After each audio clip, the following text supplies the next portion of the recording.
Hello, guys. Good morning. This is welcome to the Witness Without Identity channel, guys. So now, what we're going to talk about today is basically the fact that Trump was downplaying the pandemic, and we have an audio of him when he was downplaying it.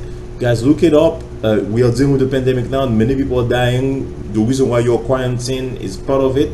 Yes, of course, the virus came from China. We're not going to let that off the hook, but you look like Trump is part of it because he was downplaying it. He didn't really believe it. No, he was acting like he didn't believe it, but he knew that it was dangerous. So that's the situation. Look at the clip. Let me know what you think, guys. 200,000 lives claimed by the coronavirus pandemic. But here's how you know who framed the crisis to the public's really back in February. Take a look. There's a theory that in April, when it gets warm, historically, that has been able to kill the virus. The people are getting better. They're all getting better. It's a little like the regular flu that we have flu shots for. And we'll essentially have a flu shot for this in a fairly quick manner. And we're prepared, and we're doing a great job with it, and it will go away. Just stay calm. I was talking about what we're doing is under control, but I'm not talking about the virus. Apparently, behind the scenes, he was giving journalist Bob Woodward a much more grim outlook on audio tapes Woodward was recording for his upcoming book, Rage. Take a listen. You just breathe the air. That's how it's passed. And so that's a very tricky one. That's a very delicate one. It's also more deadly than your strenuous flus. Now it's turning out it's not just old people, Bob. Just today and yesterday, some startling facts came out. It's not just older. Yeah. I wanted to always play it down. I still like playing it down. Yes, sir. Because I don't want to create a panic. So he's calling this a political hit job, but I mean, you heard the words coming out of his mouth. So what's your take on this, Joy? I mean, was it a surprise to hear him admit all of this to Bob Woodward? No, because he's not that bright. Who gives 18 interviews to Bob Woodward? I mean, that's really stupid.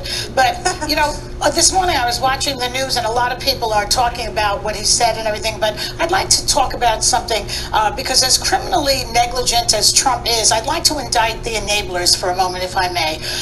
Lindsey Graham.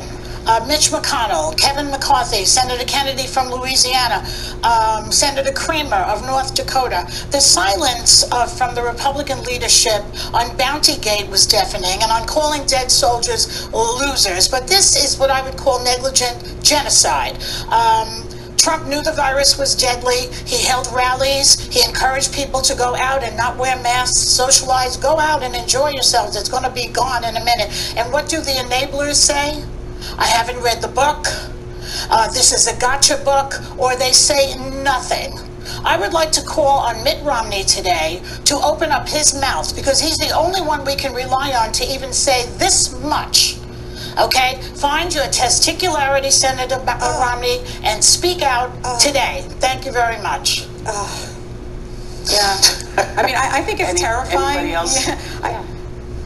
Yeah, I think it's terrifying. I mean, if you look at the numbers now, given what we know, 3 out of 4 people who died from COVID-19 would still be alive. So when Joy says mass genocide, you have 200,000 people dead now, and that falls squarely on this president. Now he's saying, well, he didn't want to panic people. We know he sows panic. We know he traffics in violence. He traffics in chaos.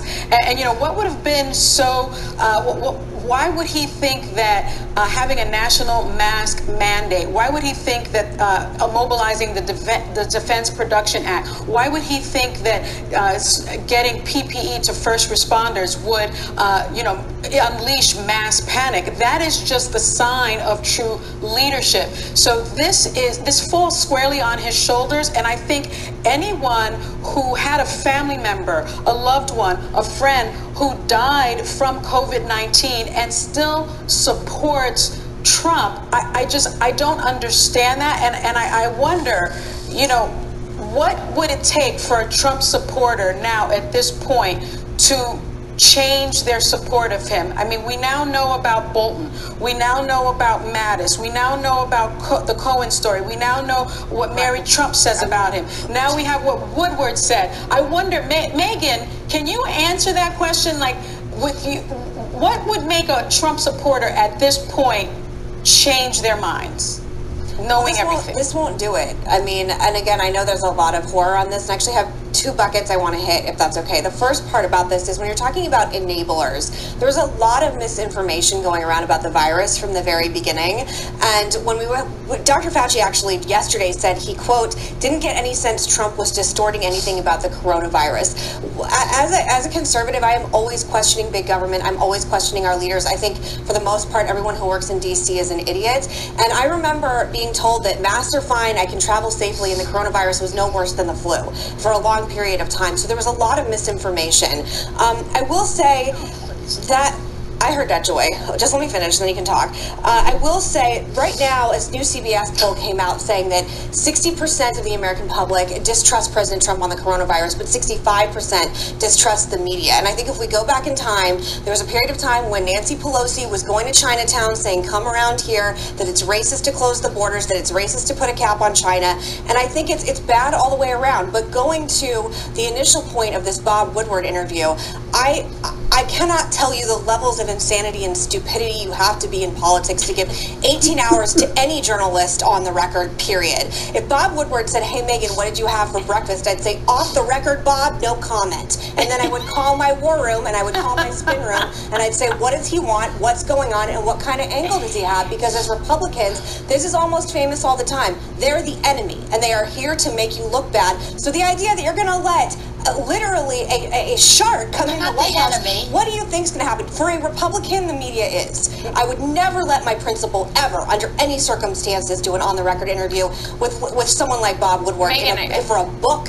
Sorry. Senator McCoskey said he's too stupid to be president. What I was going to say, Megan, is yesterday. She was good. You can't read that article without being slightly dumbfounded at how this even happens.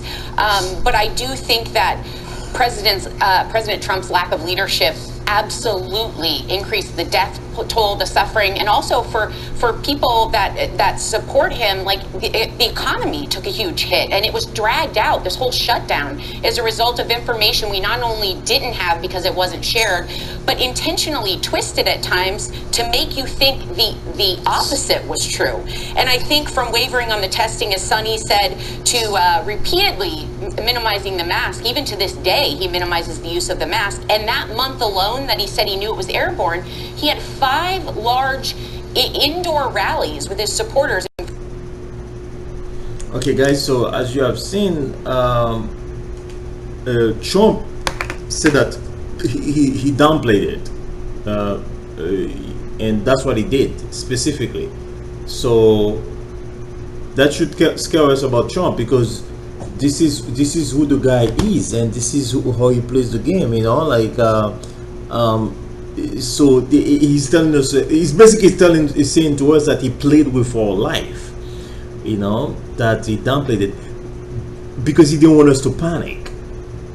That's a wrong choice, because think about it this way, guys. If the building is on fire, right, I think it's, even though you're the building manager and you don't want nobody to panic, I think it is your duty to let people know, yes, your building is on fire. Let's say you're a building manager, so that people can leave. But if you don't tell the people nothing and the building is on fire, and you don't want to make them panic, guess what you're gonna do?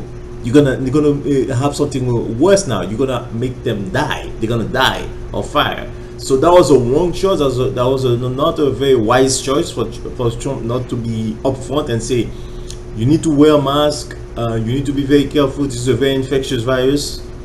That's the way you should play the game. But Trump has a very weird thing about him, that he doesn't want to hear bad news. Everything has to be fantastic all the time, and there's a danger in those people. There's a danger in those people. I think the bottom line about life, the way I look at life, as you know, this is a spiritual channel, is that there are good things that happen to us, there are bad things, but this is the bottom line. At the end of the day, we're always at peace with ourselves. That there's a difference in that than what Trump is promoting. Trump is promoting a lie, that everything is fantastic all the time. It's not true. There are people that lose their arm, they lose their family, they lose things. So those are bad news, but it's not as bad as we think. That's the way I look at life, guys. Thank you, guys. Have a great day. Enjoy, and hopefully I will see you again. Yes, you can subscribe to my channel. Let me know what you think about the channel.